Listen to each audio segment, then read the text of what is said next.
지금 야당은 비상계엄 선포가 내란죄에 해당한다며 광란의 칼춤을 추고 있습니다. 정말 그렇습니까? 과연 지금 대한민국에서 국정마비와 북한 문란을 벌이고 있는 세력이 누구입니까? 지난 2년 반 동안 거대 야당은 국민이 뽑은 대통령을 인정하지 않고 끌어내리기 위해 퇴진과 탄핵 선동을 멈추지 않았습니다. 대선 결과를 순복하지 않은 것입니다. 대선 이후부터 현재까지 무려 178회에 달하는 대통령 퇴진 탄핵 집회가 임기 초부터 열렸습니다. 대통령의 국정 운영을 마비시키기 위해 우리 정부 출범 이후부터 지금까지 수십 명의 정부 공직자 탄핵을 추진했습니다. 탄핵된 공직자들은 아무 잘못이 없어도 소추부터 판결 선고시까지 장기간 직무가 정지됩니다. 탄핵이 발의되고 소추가 이루어지기 전 많은 공직자들이 자진 사퇴하기도 하였습니다. 탄핵 남발로 국정을 마비시켜 온 것입니다. 장관, 방통위원장 등을 비롯하여 자신들의 비위를 조사한 감사원장과 검사들을 탄핵하고 판사들을 법박하는 지경에 이르렀습니다. 자신들의 비위를 덮기 위한 방탄 탄핵이고 공직기관과 법질서를 완전히 무너뜨리는 것입니다. 뿐만 아니라 위헌적 특검 법안을 27번이나 발의하면서 정치 선동 공세를 가해왔습니다. 급기야는 범죄자가 스스로 자기에게 면죄부를 주는 셀프 방탄 입법까지 밀어붙이고 있습니다. 거대 야당이 지배하는 국회가 자유민주주의의 기반이 아니라 자유민주주의 헌정 질서를 파괴하는 괴물이 된 것입니다. 이것이 국정마비로 국가 위기 상황이 아니면 무엇이란 말입니까? 이것뿐만이 아닙니다. 지금 거대 야당은 국가 안보와 사회 안전까지 위협하고 있습니다. 예를 들어 지난 6월 중국인 3명이 드론을 띄워 부산에 정박 중이던 미국 항공모함을 촬영하다 적발된 사건이 있었습니다. 이들의 스마트폰과 노트북에서는 최소 2년 이상 한국의 군사시설들을 촬영한 사진들이 발견됐습니다. 지난달 40일에는 40대 중국인이 드론으로 국정원을 촬영하다 붙잡혔습니다. 이 사람은 중국에서 입국하자마자 곧장 국정원으로 가서 이 같은 일을 벌인 것으로 확인됐습니다. 하지만 현행 법률로는 외국인의 간첩 행위를 간첩죄로 처벌할 길이 없습니다. 이러한 상황을 막기 위해 형법의 간첩죄 조항을 수정하려 하였지만 거대 야당이 완강히 가로막고 있습니다. 지난 정권 당시 국정원의 대공수사권을 박탈한 것도 모자라서 국가보안법 폐지도 시도하고 있습니다. 국가 안보를 위협하는 간첩을 잡지 말라는 것 아닙니까? 북한의 불법적인 핵무장과 미사일 위협 도발에도 GPS 교란과 오물 풍선에도 민주노총 간첩 사건에도 거대 야당은 이에 동조할 뿐 아니라 오히려 북한 편을 들면서 이에 대응하기 위해 고군분투하는 정부를 흠집내기만 했습니다. 북한의 불법 핵 개발에 따른 유엔 대북 제재도 먼저 풀어야 한다고 주장합니다. 도대체 어느 나라 정당이고 어느 나라 국회인지 알 수가 없습니다. 검찰과 경찰의 내년도 특경비, 특활비 예산은 아예 0원으로 깎았습니다. 금융사기 사건, 사회적 약자 대상 범죄, 마약 수사 등 민생침해 사건 수사, 그리고 대공 수사에 쓰이는 기묘한 예산입니다.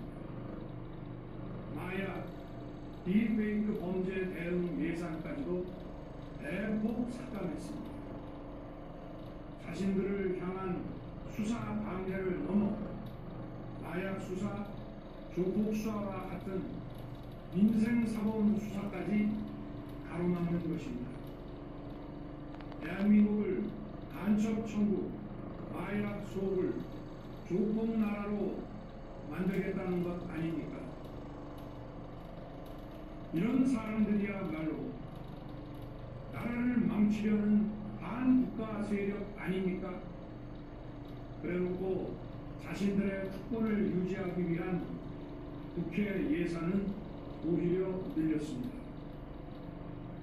경제도 위기 비상 상황입니다.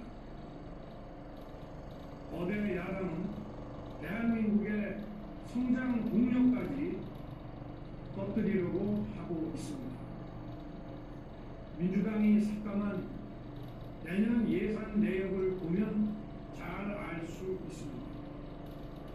원전 생태계 지원 예산을 삭감하고 최고 원전 수출 지원 예산은 무려 90%를 깎아버렸습니다.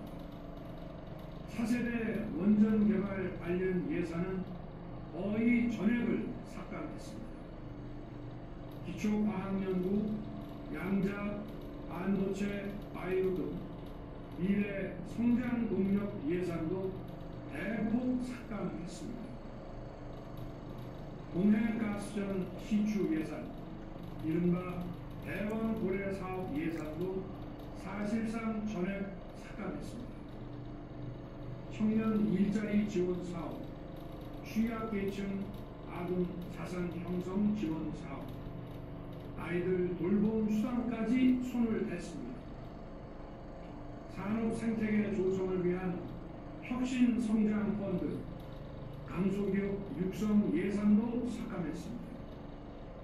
재해 대책 예비비는 무려 1조 원을 삭감하고 팬데믹 대비를 위한 백신 개발과 관련 R&D 예산도 깎았습니다. 이처럼 지금 대한민국은 거대 야당의 의회 독재와 폭로로 국정이 마비되고 사회 질서가 교란되어 행정과 사법의 정상적인 수행이 불가능한 상황입니다. 국민 여러분, 여기까지는 국민 여러분께서도 많이 아시고 계실 것입니다. 하지만 제가 비상개혁이라는 엄중한 결단을 내리기까지 그동안 직접 차마 밝히지 못했던 더 심각한 일들이 많이 있습니다. 작년 하반기 선거관리위원회를 비롯한 헌법기관들과 정부기관에 대해 북한의 해킹 공격이 있었습니다. 국가정보원이 이를 발견하고 정보 유출과 전산 시스템 안전성을 점검하고자 했습니다. 다른 모든 기관들은 자신들의 참관하에 국정원이 점검한 것에 동의하여 시스템 점검이 진행되었습니다. 그러나 선거관리위원회는 헌법기관임을 내세우며 완강히 거부하였습니다. 그러다가 선관위의 대규모 채용 부정 사건이 터져 감사와 수사를 받게 되자 국정원의 점검을 받겠다고 한발 물러섰습니다. 그렇지만 전체 시스템 장비의 아주 일부분만 점검에 응하였고 나머지는 불응했습니다. 시스템 장비 일부분만 점검했지만 상황은 심각했습니다.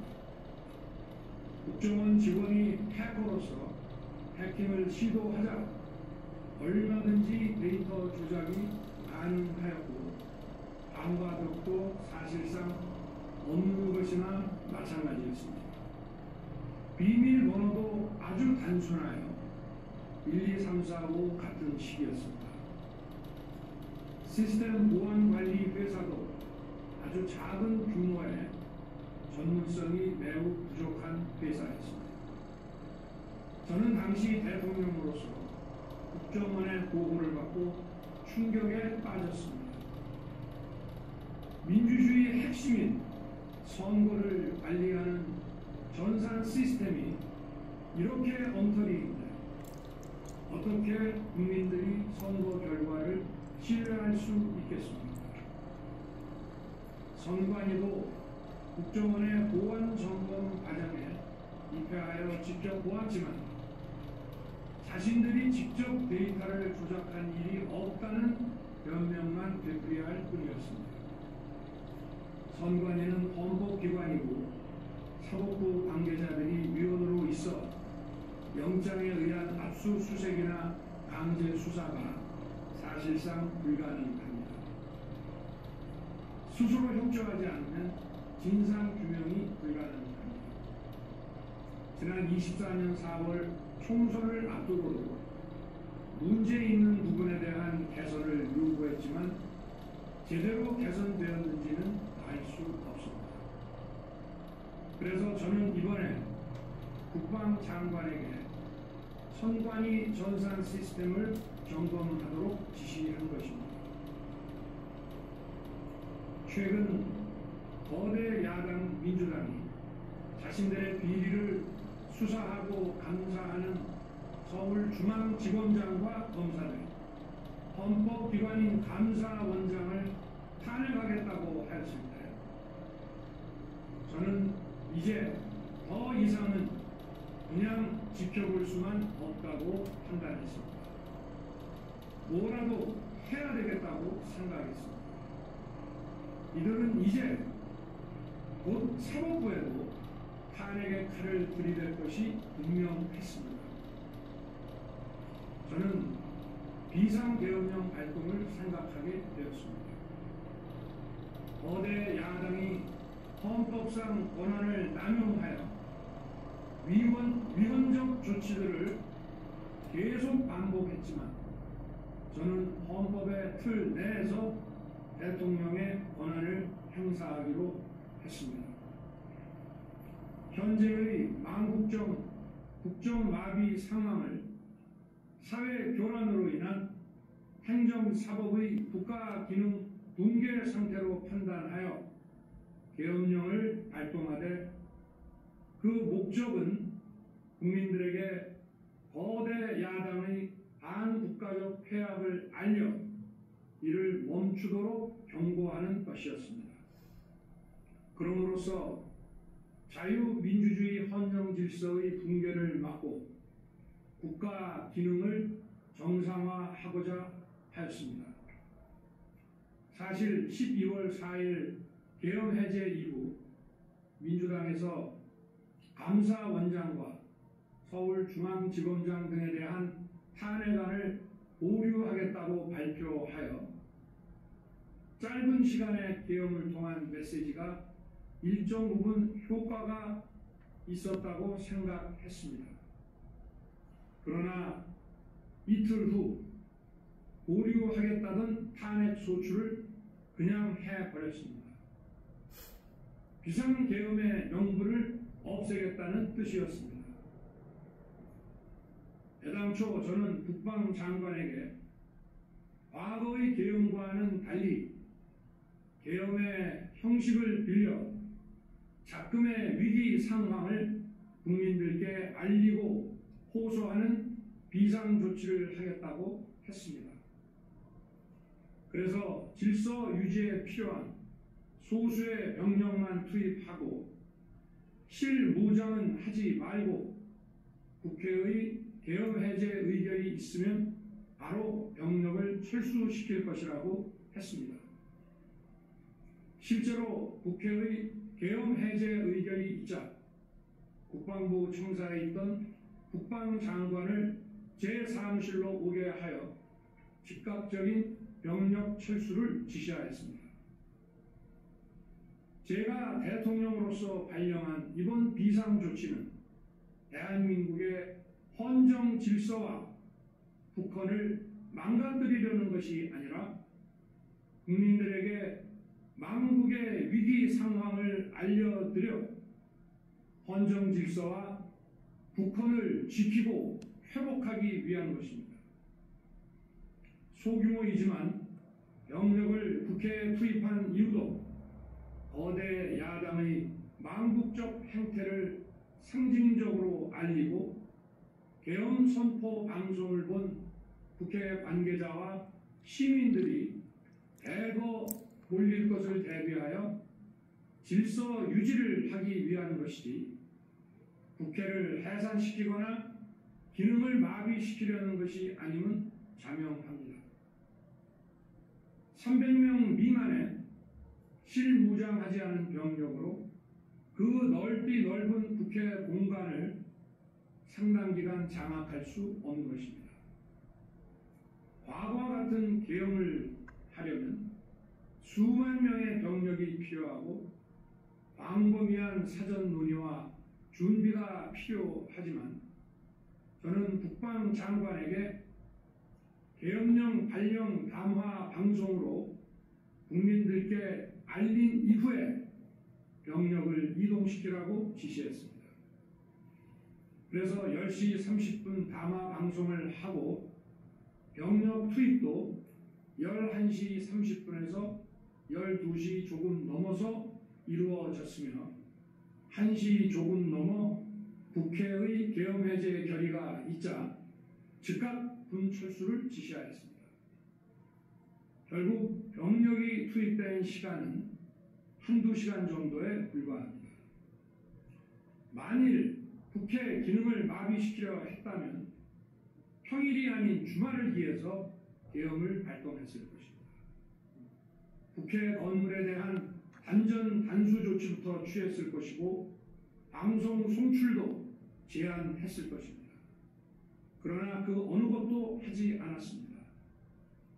국회에서 정상적으로 심의가 이루어졌고 방송을 통해 온 국민이 국회 상황을 지켜보았습니다.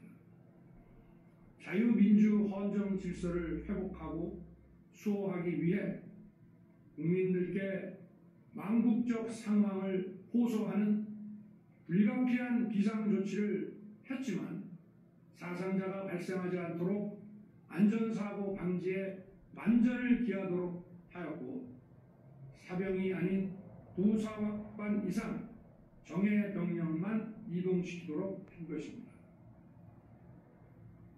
저는 이번 비상계엄을 준비하면서 오로지 국방장관하고만 논의하였고 대통령실과 내각 일부 인사에게 선포 직전 국무회의에서 알렸습니다.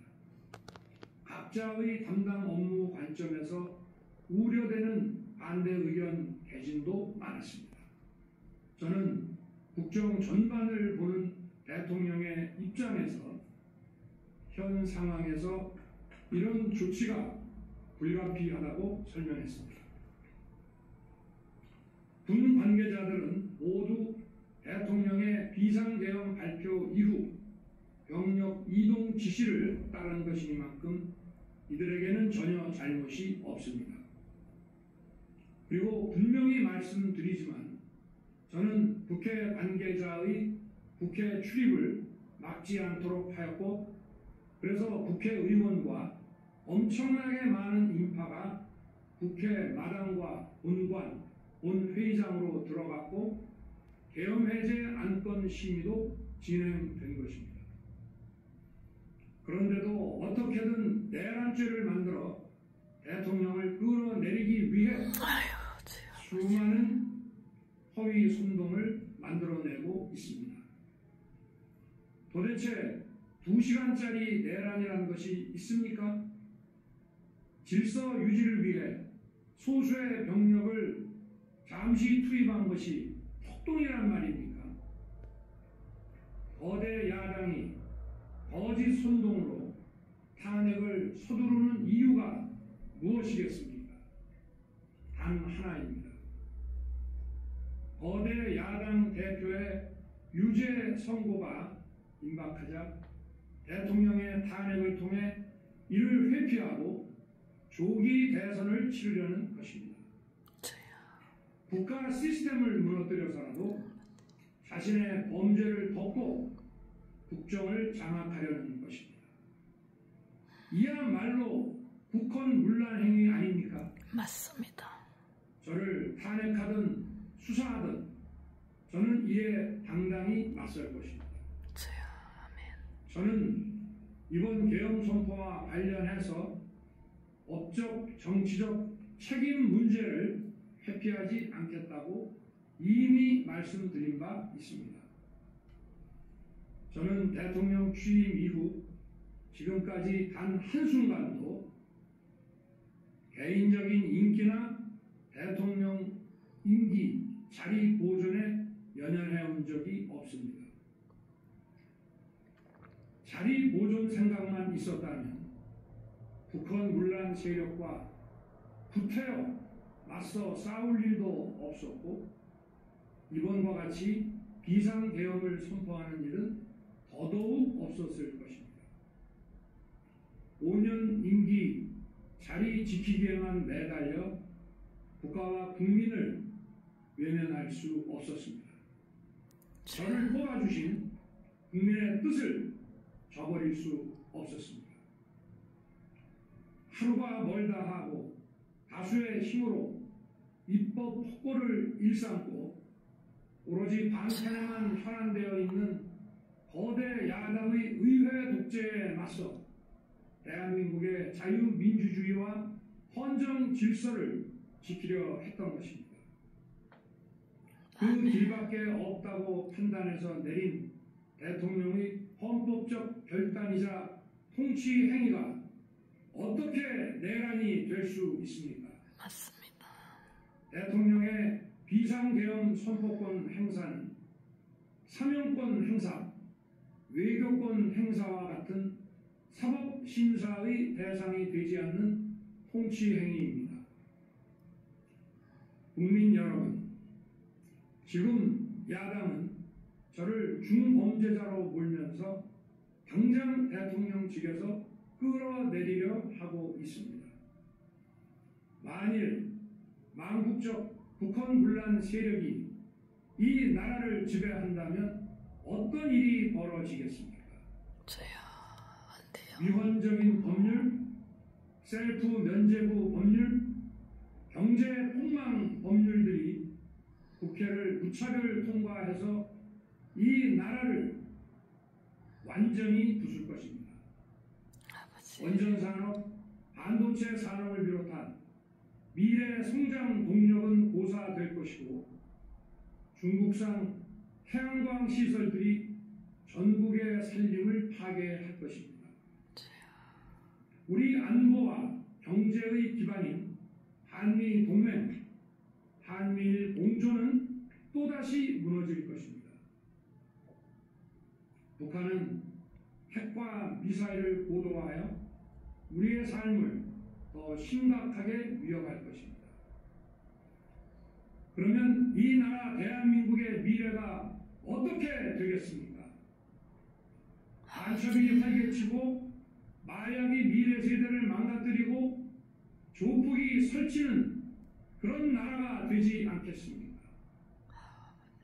지금껏 국정 마비와 국헌문란을 주도하는 세력과 범죄자 집단이 국정을 장악하고 대한민국의 미래를 위협하는 일만큼은 어떤 일이 있어도 막아야 합니다. 저는 끝까지 싸울 것입니다. 국민 여러분, 또 싸울 것입니다. 국정 마비의 망국적 비상 상황에서 나라를 지키기 위해 국정을 정상화하기 위해 대통령의 법적 권한으로 행사한 비상계엄 조치는 대통령의 고도의 정치적 판단이고 오로지 국회의 해제 요구만으로 통제할 수 있는 것입니다. 이것이 사법부의 판례와 헌법학계의 다수 의견임을 많은 분들이 알고 있습니다. 저는 국회 해제 요구를 즉각 수용했습니다.